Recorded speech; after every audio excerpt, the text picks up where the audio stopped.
Hi everyone, this is Himanshu and welcome to the Magneficent India. The Indian Constitution is unique in its content and spirit.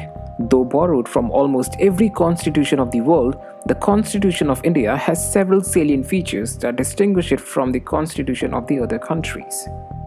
The very first one in the list is the Indian Constitution is the lengthiest written constitution in the world. The constitutions are actually the two types, the written and the unwritten. In India, the constitution is a written one, means the body of the elected and nominated members meet in constituent assembly and then make a single written document. For example, in the US also, in the Australia also.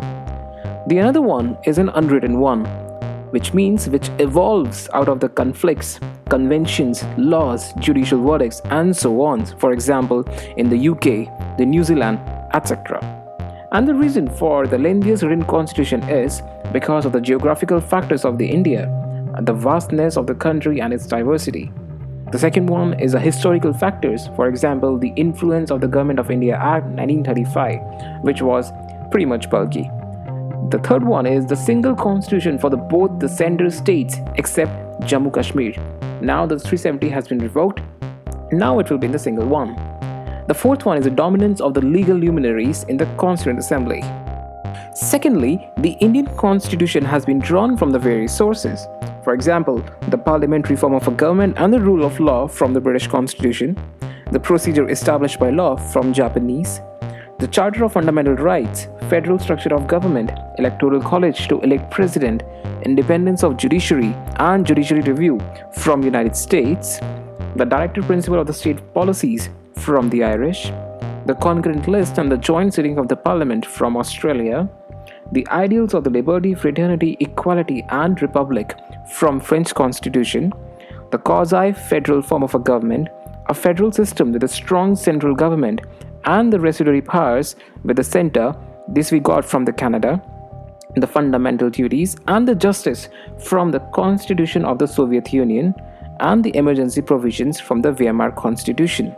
The third one is a blend of rigidity and flexibility. The constitutions are classified into rigid and flexible. The rigid one is the one that requires a special procedure for its amendment, as for example the American Constitution, whereas the flexible constitution on the other hand is the one that can be amended in the same manner as the ordinary laws are made, for example the British Constitution. But when we talk about the Indian Constitution, it is neither rigid nor flexible, but a synthesis of both. The Article 368 provides the two types of amendments. The first one is basically the special majority of the parliament, that is the 2/3 majority of the members of each house present and voting and a majority of the total membership of each house. The second one is that some other provisions can be amended by the special majority of the parliament and with a ratification by half of the states. So at the same time, some provisions of the constitution can also be amended by the simple majority of the parliament in the manner of the ordinary legislative process. Notably, these amendments do not come under the Article 368. The next feature of the Indian Constitution is the federal system with a unitary bias. The Constitution of India establishes a federal system of the government. It contains all the usual features of the federation. For example, the two government, the division of powers, the written constitution, supremacy of the constitution, rigidity of the constitution, independent judiciary, bicameralism, etc. etc. However, the Indian Constitution also contains a large number of the unitary or the non-federal features like a strong center, single constitution, single citizenship, flexibility of the constitution, integrated judiciary, appointment of the state governor by the center, the All India services, the emergency provisions, and so on.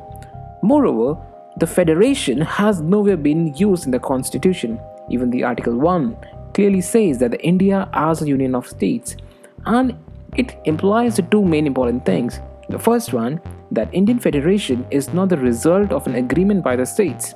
Second, no state has a right to secede from the federation, and this is the reason why we sometimes call the Indian Constitution as the federal in form but the unitary in spirit. It is also sometimes called the bargaining federalism, cooperative federalism, or the federation with the centralizing tendencies.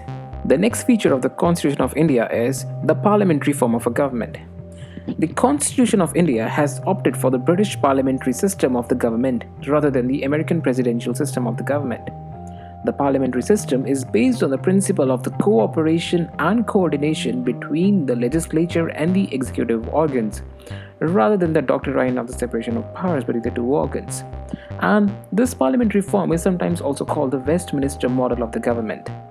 The feature of the parliamentary government in India are: the first, the presence of the nominal and the real executive; second, the majority party rule; third, collective responsibility of the executives to the legislature; fourth, membership of the minister in the legislature; fifth, leadership of the prime minister or the chief minister; sixth, dissolution of the lower house, that is Lok Sabha or assembly. So even though the Indian parliamentary system is largely based on the British pattern, there are actually two fundamental differences between the two. The first one is that in the Indian parliament is not a sovereign body like the British parliament. Further, the Indian state has elected head, that's called the republic, while the British state has a hereditary head, which we call as a monarchy. The next feature is the synthesis of the parliamentary sovereignty and the judicial supremacy. The doctrine of the sovereignty of the parliament is associated with the British parliament, while the principle of the judicial supremacy with that of the American Supreme Court. So just as the Indian parliamentary system differs from the British system, the scope of the judicial review power of the Supreme Court in India is narrower than that what exists in the United States. This is because the American Constitution provides for the due process of law against the procedure established by law contained in the Indian Constitution under the Article 21. The next feature of the Constitution is that the integrated and the independent judiciary. The Indian Constitution establishes a judicial system that is integrated as well as independent. For example, the Supreme Court stands at the top of the integrated judicial system in the country. Below it, there are high courts at the state level. Under a high court, there are hierarchy of the subordinate courts, that is the district courts and the other lower courts. Similarly, to ensure the independence of these things, the Constitution has provided a security the tenure of the judges, the fixed service condition for all the judges, the expenses of the Supreme Court charged from the CFI, that is the Consolidated Fund of India, the prohibition on discussion on the code of judges or the conduct of the judges in the legislature, the ban on the practice after retirement, and many other. The next very important feature of the Indian Constitution is the fundamental rights. The Part 3 of the Indian Constitution guarantees the 6 fundamental rights to all its citizens. The first, the right to equality. Second, the right to freedom. Third, the right against exploitation. Fourth, the right to freedom of religion. Fifth, the cultural and the educational rights. And the last one is the right to constitutional remedies. The fundamental rights are meant for promoting the idea of the political democracy. They operate as a limitation on the tyranny of the executive and the arbitrary law of the legislature. They are justiciable in nature, that is, they are enforceable by the courts for their violation. The aggrieved person can directly go to the Supreme Court, which can issue the writs of the habeas corpus, mandamus, prohibition, certiorari, and the quo warranto for the restoration for his rights. However, the fundamental rights are not absolute and subject to the reasonable restrictions. Further, they are not sacrosanct and can be curtailed or repealed by the Parliament through a Constitutional Amendment Act. They can also be suspended during the operation of a national emergency, except the rights guaranteed by the Article 20 and 21. The next important feature is the Directive Principle of the State Policy. As per the Dr. B.R. Ambedkar, the DPSPs is a novel feature of the Indian Constitution. They are enumerated in the Part 4 of the Constitution and can be divided among the socialist, Gandhian, and the liberal intellectual. The directive principles are meant for promoting the ideals of the social and economic democracy, and they seek to establish a welfare state in India. Moreover, they impose a moral obligation on the state authorities for their application, but the real force behind them is a political, that is, the public opinion. The next important feature is the fundamental duties. The original constitution did not provide for the fundamental duties of the citizen. These were added during the operations of the internal emergency during 1975 and 77 by the 42nd Constitutional Amendment Act of 1976 on the recommendation of a Swan Singh committee. The fundamental duties serve as a reminder to the citizen that while enjoying their rights, they have also to be quite conscious of the duties they owe to their country, their society, and to their fellow citizens. However, like the DPSP, the duties are also non-justiciable in nature. The next important feature of the Indian Constitution is a secular state. The Constitution of India stands for a secular state, which means the state has no official religion. The state and the religion are separated. The state has the equidistance policy towards all religion. All individuals have right to pursue the religion of their choice, and that is the reason why the linguistic and the religious minorities are given the protection under the Article 29 and 30. The Western concept of the secularism connotes a complete separation between the religion and the state. This negative concept of the secularism is inapplicable in the Indian situation, where the society is multi-religious.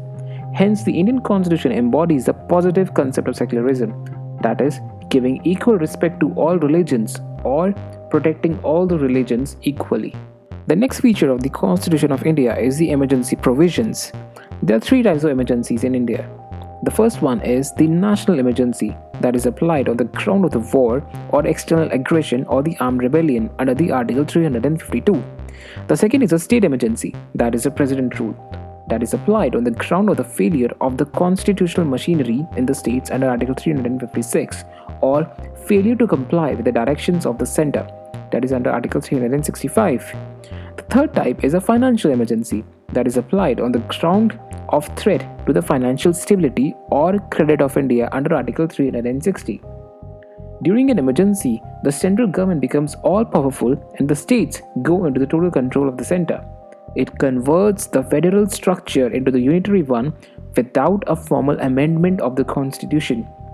This kind of the transformation of the political system from the federal, that is during the normal time, to unitary during emergency is a unique feature of the Indian Constitution. Finally, the most important feature is that the Indian Constitution has a three-tier government. After the 73rd and the 74th Constitutional Amendment Act in 1992, we have added a third tier, that is the Panchayat and the municipal corporations. So these are the major features of the Constitution of India. In the next session, we will study about the microcosmic representation of the Constitution, that is the preamble of the Constitution. We will study its major features and the philosophy behind it. So today we have learned that we have a lengthiest written Constitution, that it is drawn from the various sources. It is a blend of the rigidity and flexibility. We have a federal system with a unitary bias. We have a parliamentary form of a government. We have a synthesis of the parliamentary sovereignty and the judicial supremacy.